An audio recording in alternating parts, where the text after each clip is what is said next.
শোনেন, নিজের কবরের ফিকির যে করে সে কখনো মানুষের পিছনে লেগে থাকে না। আমরা নিজের কবরের ফিকির করি আগে। ইয়া আইয়ুহাল্লাযীনা আমানু আলাইকুম আনফুসাকুম লা ইয়াদুররুকুম মান দাল্লা ইন ইহতাদাইতুম। আল্লাহ পাক সূরা মাইদার মধ্যে বলছেন, হে মুমিনগণ, তোমরা নিজেরা নিজেদের নফসের খবর নাও। যারা পথভ্রষ্ট হয়ে যাচ্ছে ওদের পথভ্রষ্টতা তোমাদের ক্ষতি করবে না যদি তোমরা হেদায়েতের উপর থাকো। আমি কবরে যাব, আমাকে 3টা প্রশ্ন করা হবে, আমি কি উত্তর দিব? আমি কি জান্নাতের সার্টিফিকেট পেয়ে গেছি? আমার পিছনে কি জান্নাতের সিল লাগানো হয়ে গেছে? তাহলে আমি কেন আরেক ভাইয়ের নামাজ নিয়ে কটাক্ষ করি?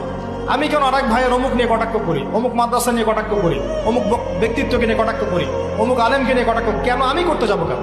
এমন তো হতে পারে সে ব্যক্তি আমার আগে জান্নাতে চলে গেছে, আমি পড়ে গেছি পিছনে। হতে পারে না? হতে পারে কি না?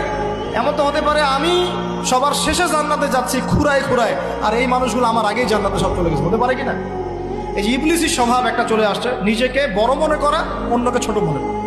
এই কাজ করতে গিয়ে আমরা কিন্তু ঐক্য নষ্ট করে ফেলছি। প্রিয় ভাইরা, সমালোচনার সংস্কৃতি বন্ধ করে ভালোর চর্চা করুন, হৃদ্যতা বাড়ান, আমল বাড়িয়ে দেন, নিজের কবরের ফিকির করি, নিজের কবরের ফিকির করি। 30 বছর চলে গেল, কয় ওয়াক্ত নামাজ পড়েছি, কয়টা সূরা শিখলাম, কয়টা হাদিস শিখলাম, হ্যাঁ, কয়দিন মানুষকে দাওয়াত দিলাম, কয়দিন আমি তাবলীগের মেহনত করলাম।